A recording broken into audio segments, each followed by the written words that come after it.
दोस्तों नमस्कार, स्वागत है आप सभी का स्टडी विद ज्ञान प्रकाश में।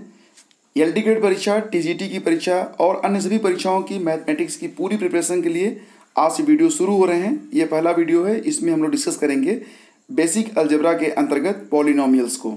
तो चलिए वीडियो को शुरू करते हैं। लेकिन उसके पहले जिन लोगों को रेगुलर तैयारी करनी है उनसे एक रिक्वेस्ट है कि उन्होंने अगर अभी तक चैनल को सब्सक्राइब नहीं किया है तो सब्सक्राइब कर लें, ताकि हर वीडियो का अपडेट्स उन्हें प्राप्त हो सके।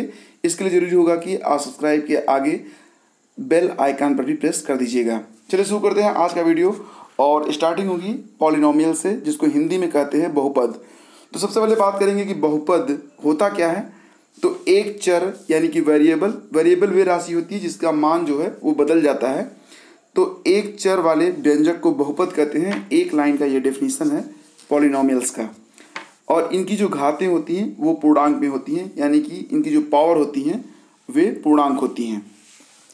घातों के आधार पर ही इनका विभाजन किया जाता है। तो घातों के आधार पर ये तीन प्रकार के होते हैं। एक होता है लीनियर इक्वेशन, जिसे कहते हैं रैखिक समीकरण। दूसरा होता है क्वाड्रेटिक इक्वेशन, जिसे कहते हैं द्विघात समीकरण। और ऐसे समीकरण जो तीन घात के होते हैं उसे त्रिघात बहुपद कहते हैं, यानी तीन घात वाले समीकरण। आइए देखते हैं लीनियर इक्वेशन किसे कहते हैं। तो फ्रेंड्स, लीनियर इक्वेशन दो प्रकार के होते हैं।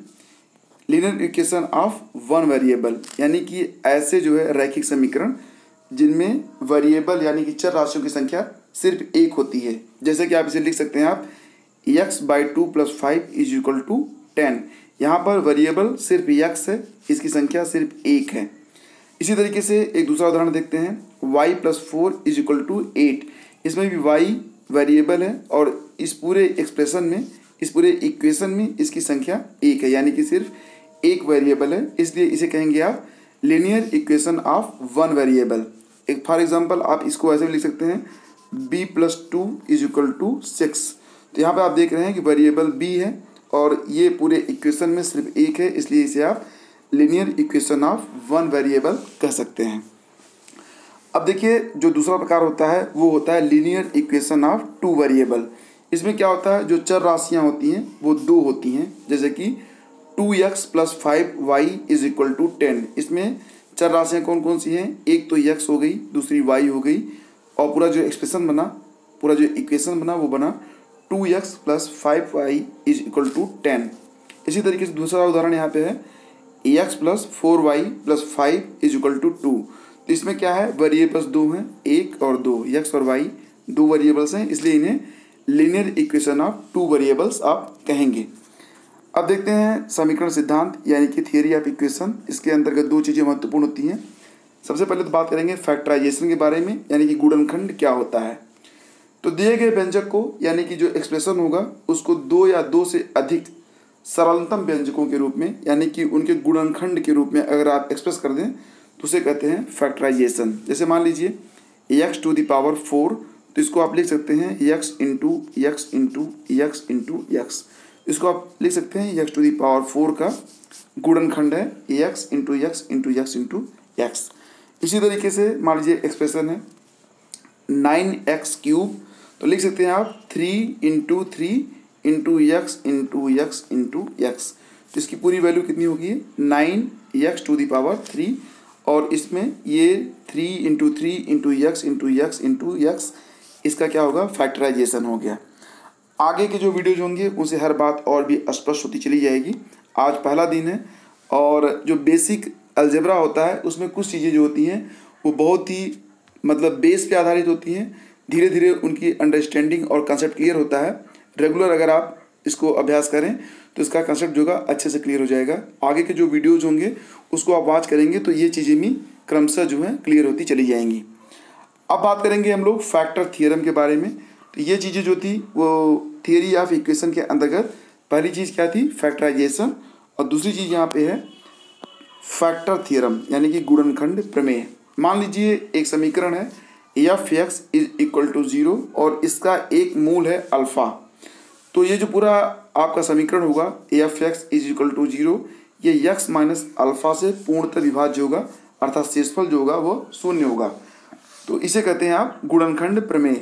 आगे के उदाहरणों से ये अच्छे से स्पष्ट हो जाएगा।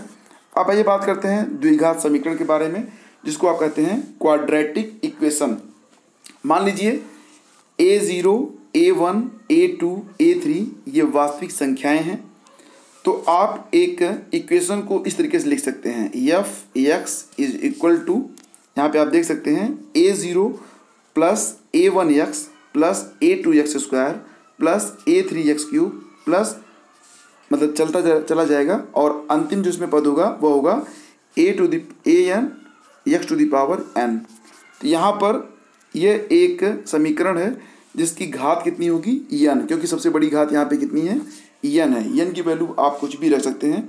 तो ये जो है x घात का एक पॉलिनोमियल कहा जाएगा, ठीक है। अब F X is equal to 0 को बहुपद समीकरण कहते हैं, पॉलिनोमियल इक्वेशन कहते हैं, ये तो आप जानते ही हैं। अब यहाँ पर अगर n की वैल्यू आप पुट कर दें 2, तो एफ एक्स एक द्विघात समीकरण यानी कि एक क्वाड्रेटिक इक्वेशन कहा जाएगा, ठीक है। और इसको व्यापक रूप में आप लिख पाएंगे ax square plus bx plus c, इस तरीके से आप इसे एक्सप्रेस कर सकते हैं। ax square plus bx equal to plus c equal to 0। तो यहाँ पर देख पा रहे हैं कि x की सबसे बड़ी घात कौन सी है, x स्क्वायर यानी x टू द पावर 2। तो ये दो घात का जो है एक एक्सप्रेशन हो गया, और इसे आप क्या कहेंगे, दो घात का अगर एक्सप्रेशन है तो उसे कहते हैं आप क्वाड्रेटिक इक्वेशन। इसके दो मूल होते हैं जिनको ज्ञात कर दिया जाता है इस फार्मूले से, -b plus minus under root B square minus 4ac upon 2a। अब यहाँ पर ये जो फैक्टर होगा बी स्क्वायर माइनस 4ac, इसे कहते हैं डिस्क्रिमिनेंट यानी कि विविक्तिकर, और इसको डिनोट करते हैं d से। और इसका जो विविक्तिकर होता है इसके आधार पे मूलों की प्रकृति को आप ज्ञात कर सकते हैं। अगर विविक्तिकर का मान आता है यानी d की वैल्यू आती है 0, तो मूलों की जो प्रकृति होगी वह वास्तविक और समान होगी। अगर डिस्क्रिमिनेंट d यानी कि विविक्तिकर d की जो वैल्यू है वो बड़ी है 0 से तथा पूर्ण वर्ग है, तो जो मूलों की प्रकृति होगी वह वास्तविक होगी, असमान होगी और परिमेय होगी। और अगर d की वैल्यू ग्रेटर देन 0 है तथा पूर्ण वर्ग नहीं है, तो जो मूलों की प्रकृति होगी वह वास्तविक होगी, असमान होगी और अपरिमेय होगी। और अगर यह लेस देन 0 होता है तो मूलों की प्रकृति अधिकल्पित होगी तथा असमान होगी। तो फ्रेंड्स, इसके बाद हम लोग देखते हैं, मान लीजिए एक इक्वेशन है ax square plus bx plus c is equal to 0। तो जैसा कि आपको पता है कि यह एक द्विघाती समीकरण है, तो इसके दो मूल होंगे। अगर त्रिघाती समीकरण होगा तो उसके 3 मूल होंगे, अगर 4 घात का समीकरण होगा तो उसके 4 मूल होते हैं। तो यहाँ पर आप देख पा रहे हैं कि ax square plus bx plus c ये एक क्वाड्रेटिक इक्वेशन है, इसके 2 मूल होंगे। मान लीजिए मूल अल्फ़ा और बीटा हैं, तो alpha plus beta is equal to minus B by A के रूप में आप लिख सकते हैं, यानी कि मूलों का जो योग होगा उसे आप बी बाई ए, यानी कि आप देख पा रहे हैं कि माइनस लगा देंगे पहले आप, उसके बाद x का जो कोफिशिएंट है यानी x का जो गुणांक है वह b है, और x स्क्वायर का जो गुणांक है यानी कि a है। तो इस तरीके से आप निकाल सकते हैं अल्फ़ा इंटू बीटा, यानी कि मूलों का जो गुणनफल होगा उसे एक्सप्रेस करेंगे आप c, जो कि एक कांस्टेंट है, c बाई ए के रूप में। a यहाँ पर एक वेरिएबल है, तो इस तरीके से आप एक्सप्रेस कर सकते हैं। अब देखिए यहाँ पर अगर मान लीजिए कोई एक समीकरण है जो कि 3 घात का है, तो मैंने आपको बताया था कि उसके 3 मूल होंगे, अल्फ़ा बीटा और गामा होंगे। तो alpha plus beta plus gamma is equal to minus a1 by a0 आप लिख सकते हैं, यानी कि इसे आप alpha plus beta plus gamma is equal to X square का जो कोफिशिएंट होगा और जो है एक्स क्यूब का जो कोफिशिएंट होगा उसको आप लिख सकते हैं, लेकिन माइनस के रूप में। यहाँ पर आप देख पा रहे हैं कि एक्स स्क्वायर का कोफिशिएंट है a1 और एक्स क्यूब का कोफिशिएंट है यहाँ पर a0, तो इसको आप लिख सकते हैं माइनस a1 बाई a0। और अब अगर मान लीजिए इसके जो मूल हैं उनका गुणनफल क्या होगा, alpha beta plus beta gamma plus gamma alpha, इसको आप लिख सकते हैं a2 बाई a0 और एक्सप्लेन्ड एज एबव। इसका व्याख्या आप इसी आधार पे कर सकते हैं। और अल्फ़ा बीटा गामा जो होगा इसको आप लिख सकते हैं माइनस a3 बाई a0। तो फ्रेंड्स, आज के वीडियो में बस इतना ही। आगे के वीडियो में हम लोग जो है अरिथमेटिक प्रोग्रेशन और arithmetic series, geometric series, harmonic series, sum of squares and cube of natural numbers वगैरह पूरे जो पाठ्यक्रम को हम लोग कवर करेंगे।